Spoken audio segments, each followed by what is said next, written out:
Good day everyone, it is Bridget here from Bridget's Kitchen, wishing you a very happy Saturday, because it's Saturday in my part of the woods at the moment. It's actually Saturday morning here in Sydney. Beautiful, beautiful Saturday morning. And where else would I be on a beautiful Saturday morning than in my kitchen cooking some food, because that's what we do, right? So I thought today I would do a quick recipe for you guys right out of the book. So this is one of those cook the book cooking classes, and the reason I'm doing this cooking class, this particular recipe, and it is the honeyless mustard chicken, or for anyone who knows honey chicken, we all know honey chicken. Like, I grew up eating honey chicken, and it was so much honey and it was so sweet that actually, now that I think back about it, I had all these really wonderful memories about what honey chicken was like. But in actual fact, in my mind right now, I'm like, oh, that was just so much honey. So I created a recipe that was still sweet, so we still have that sort of reminder, but not overly sweet. And hi to Miley, thank you for joining us. Not overly sweet, but more about wonderful flavor and lovely texture from the chicken. So we are cooking today. It is on page 206 for those who are playing along at home. And please, wherever you are in the world, say hi. It's always nice to see where people are coming in from, and they're coming in from all over the world, which is super exciting. So let us know where you're coming in from today. We're doing this page 206, honeyless mustard chicken. And like I say, the reason why I've decided to do this one is because yesterday I caught up with a very, very lovely dear friend, Kathy, and she said to me that she made this recipe for her kids, for her family, and her sons literally picked up the plate and licked the sauce off the plate. Morning to Veronica, and hello to Helen as well. Hey, we've got Louisa coming in from Canberra, and we've got someone coming in from Adelaide. Yay, nice to have you joining us. Gina from Australia, thank you very much. So we thought I'd do this because Kathy was so excited by not just how easy this recipe is to cook, but also just how wonderful it is. So it's so packed full of flavor. I thought I'll do it with you guys today just to show you how easy it is, because it's one of those recipes, you know, to look at it you probably go, yeah, I might get onto that, but this is one that is so simple and you can absolutely have it in your repertoire to be able to pull out. It doesn't take very long to cook, especially if you're using, which is how I do it, I use a pressure cooker to cook it. Now, you don't need to use a pressure cooker. You can actually use a slow cooker, and you can put this on before you go off to work or before you go off to the shops, and when you come back, obviously dinner or lunch is ready for you, so you can do that. And if you don't have a pressure cooker or a slow cooker, hi to Debbie, thank you for joining us.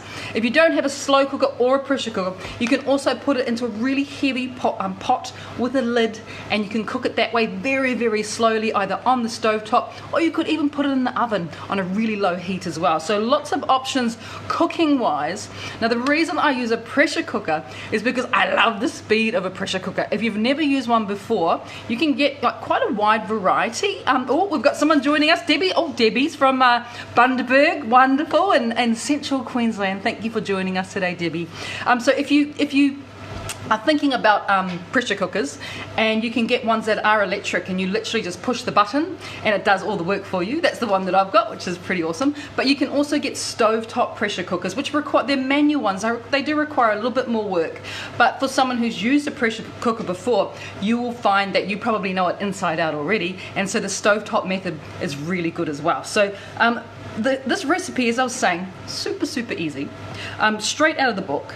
And it's one of those recipes, as I was saying, it reminds me of my childhood. So that comfort feeling you get, you know, when you've got a dish that is not just reminiscent of the flavor, but there's also this memory of texture too. And that's what this recipe is all about for me. So let's get into it. As I was saying, it's a really easy one. It's not going to take us very long at all. I'm going to pull up my sleeves. I've got a jacket on because it's still, even though it's beautiful outside, it hasn't rained in Sydney for months, and which is a bit of a worry. Definitely a bit of a worry coming into bushfire season for us. But blue skies, but still a little bit chilly. So I've got a jacket on and a scarf inside, but there you go. So typical, right? Once you're in the warm, it's really hard to get away from it. We've got a question from Kathy. Where can I buy your book? Mahei, could you please drop us a link to, I've actually got a Facebook shop now that we've set up, and so all of the things that I've got, so the book, you can get a hard copy of the book. You can order it online. It's the only place you can get this book, by the way, is online, because we have self-published this. You can also get my meal plans is available there. So if you want a copy of my 28-day meal plan, so there's 4-week meal plan. It comes free with this book here, which is my Go Food, No Food list. So if you, I'm not saying you're a fussy eater, but if you want some ideas of other types of foods that you can swap out. Let's just say you're going, honey chicken, but I don't eat chicken. What could I use instead? Wow, that's what this book is for. So that comes free with your 28-day meal plan. You can purchase that on the Facebook shop as well. Also up there we have my Healthy Treats ebook is available, and the membership website, you can get your membership on there as well. We have just uploaded in the last week, I think it was it 75 new recipes, guys, or 75 recipes? Something like that went up to the website in the last week. So the website's now got over 300 recipes up there ready for you all the time. You can get your subscription there. And just to let you know, I'm about to start working on the next month of the meal plans as well. So I've got a question. Yes? No, I was just saying awesome. Oh. He was putting his hand up in the back, and I was like, oh, I'll get a question. But no, he was just giving me the thumbs up. That's pretty nice, eh? All right, so let's get into the recipe. I don't know, it's so, like I said, it's just one of those recipes that's so easy to do, and you may think mustard and chicken and honey, how does that even go together? Remember, there is no honey in this recipe. It is sugar free. That's why I call it a honeyless mustard chicken. All right, so I'm going to bring you down to the bench so you can see what's going on down here. Okay, so the first thing you want to do is because we're not having any sugar in this recipe, we need to substitute the sweetness, and the way that we're going to do that is actually with some apple. So I'm using a green apple, and all I'm going to be doing is making that into a puree. So basically stewing the apple in a little bit of water, peel off of course, and once that apple's been cooking for about sort of 10 minutes in a little bit of water, it's nice and tender. And then of course we have the ability to be able to process it or puree it and make a really nice sort of apple sauce. You can, look, if you are pressed for time, you can actually purchase stewed apple or pureed apple or apple sauce. Just make sure whatever version you are purchasing, have a little look at the jar, turn it around, read the label, make sure that there's nothing else in there. You literally just want to have apple, because a lot of the other apple sauces, what you'll find is they add sugar and they add preservatives and stuff like that. So have a little look. There are some brands out there that have no added sugar. And why do you need added sugar? Because this is sweet enough, right? That's why we're adding it to the chicken. So all you would do is pop your apple, small dice. The smaller the dice, quicker it is to cook, so it doesn't take too long. And then you just cover it with water. It doesn't need to be in a big deep pot of water. Just a little bit of water just to cover the top of the apple. Put that on. Probably only needs like 7 or 8 minutes maximum. And then you drain the water off, and then you just puree it. You can either puree it with a fork if you don't have a little food processor. But of course, as I will say, you can also purchase some. Here's some that I made. So this is apple already done. So you don't have to wait for the apple to be done, because we just need a little bit of apple to go into, because we're creating the sauce on our chicken. So I'm just going to put that into my bowl. As well as that, we're also going to think about the chicken portion of this dish, which is important, of course, because you can't have honeyless mustard chicken without chicken. You could use turkey, though, in saying that. You could use turkey, absolutely. So I've got chicken breast. Now you can use chicken thigh, but what you will notice about my chicken, and I'm going to pull up, this is my chicken chopping board. This is the only thing I use this board for, is for chopping chicken. So what you'll notice about my chicken, firstly, is I have, there's no skin on there, so I've taken off the skin. And there is a little bit of, you can see a little bit of sort of fat running down there. You can, if you're being really careful about how much fat you're adding to your diet, you can actually trim that off. But it's so minuscule, and one of the great things about chicken breast is obviously it's really, really lean. So there's no fat, intermuscular fat there running through the flesh, which is really lean for us. But you can also use, and I would suggest that you actually use chicken thigh for this recipe. Chicken thigh is fantastic in this, but it's up to you. So we're just going to cut them into manageable pieces of the chicken, sort of about that size there, almost like small thigh size, if that makes sense. So the reason why I'm using a separate chopping board is for safety's sake. because chicken is one of those ingredients that you've got to be really careful with the preparation of, because it can be quite dangerous if you are mixing, say, cooked chicken with raw chicken or some type of cooked vegetable with something raw. Hence why I always use a completely separate chopping board for my chicken. And as well as that, I'll clean that knife as well. So those can now go into the sink to be cleaned up for later. Give my hands a bit of a clean too, which is important. Always have clean hands. And what we're going to do now is just finish off the sauce. We're nearly there. Would you believe that we are very close to being finished with this already? That's how quick it is. So chicken's in there. We've got our apple puree in there as well. The next thing we're going to add, which is one of my favorites, is I know the writing's backwards, but you get the idea. It's French Dijon mustard, sugar-free of course, and this particular brand is my favorite. It is a company called, it's spelled M-A-I-L-L-E, but it's actually pronounced My. So this is My Dijon mustard. These guys have been making mustard in France since 1747. So in other words, they know their mustard. I think I've got a question over there. Yes, Mahi? Debbie Bradley asks, could you also use fish? Could you use fish? Not really, Debbie, because fish, you could, but you wouldn't put it into a slow cooker and you wouldn't put it into a pressure cooker because it is very delicate. If you were doing this type of sauce with fish, I would just cook it very quickly in a pot, probably only 10 minutes, but keep your pieces of fish really chunky, because if they're small they'll break up as you're cooking it. So about 10 minutes in a pot if you're doing it with fish. You could do it with prawns as well, but the same idea. No, don't go anywhere near a pressure cooker or a slow cooker, just do it in a pot. Alright, so we're going to take this beautiful mustard. Like I said, I love this mustard so much. Couple tablespoons of that mustard goes in.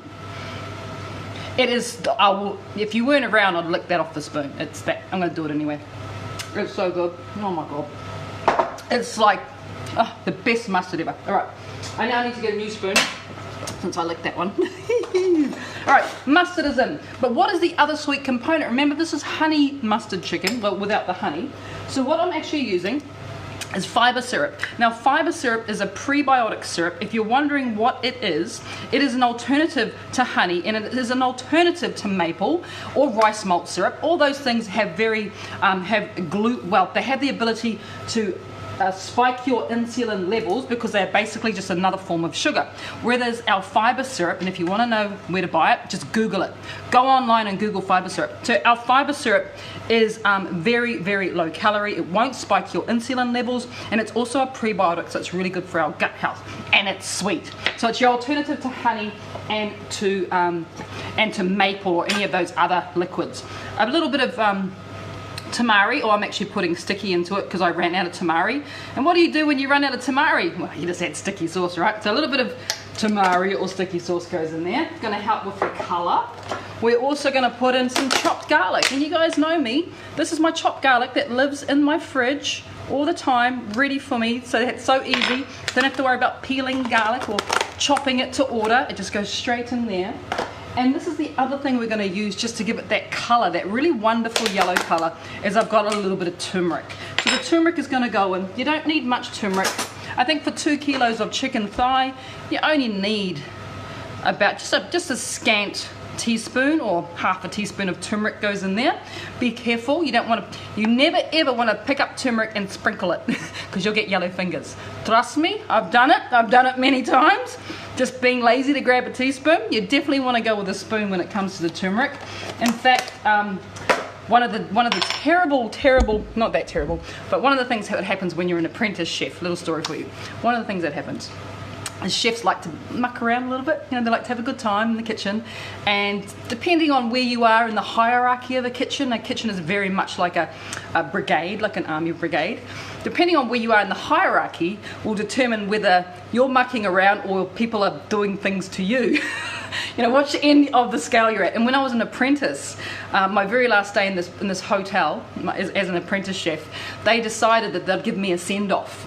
I was off to work in restaurants, so I was leaving the hotel trade, And what they actually did is they spent a couple of weeks fermenting big pots of anything that would come in that was rubbish. So it might be fish guts, there was rotten chicken in there was rotten eggs, and it was literally those big white container buckets, 20-litre buckets. I think they had about 4 of them, fermenting them for a couple of weeks in the back of the cool room where no one ever goes apart from like the head chef, so no one ever goes to that part of the cool room. And so I had no idea, they were just buckets on the ground, I wasn't really thinking about it. And on my very last day, they grabbed these buckets as I was saying goodbye, I'm leaving, doing all that. They grabbed these buckets and they splashed me with these buckets of fish guts and rotten eggs.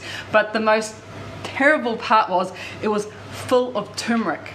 So I had yellow ears, yellow up my nose, yellow through my scalp for weeks and weeks afterwards. So hence why I say, every time I see turmeric, I always think of that story where they splash me with this disgusting stuff. Don't pick up turmeric with your fingers, it'll be there for a long time, so definitely with a spoon. So back to this, sorry I digress. It's always a good story though, and even though it may seem quite a dramatic thing to have happen to me, I love those guys. They're good. They were good fellas. They were giving me the appropriate send off as I went out into life. So the next thing we're going to add is a little bit of kombu water, which is our stock, as you know. And a lot of people have been asking me over the last week whether they can substitute something else if they can't find kombu, the big pieces of dried kelp. And the short answer is no, ideally not. The reason I use kombu and I don't use other types of like chicken stock and beef stock and vegetable stock is, remember that kombu is not just about flavoring what's in here, it's also the goodness. So when you're making your kombu water, what you're doing is you're extracting the iodine from the seaweed, because seaweed is full of iodine, and that's going out into the water. And as it's going out into the water, it's giving it a lovely little, just ocean flavor, definitely not fish flavor, bit of an ocean flavor. But the best part is that iodine is really good for regulating your thyroid. So it helps with metabolism, so it's really good for weight loss. So if you're asking whether you can substitute it, people have asked me, can I use nori instead? Nori sheets? No, that doesn't make kombu. Nori's too delicate.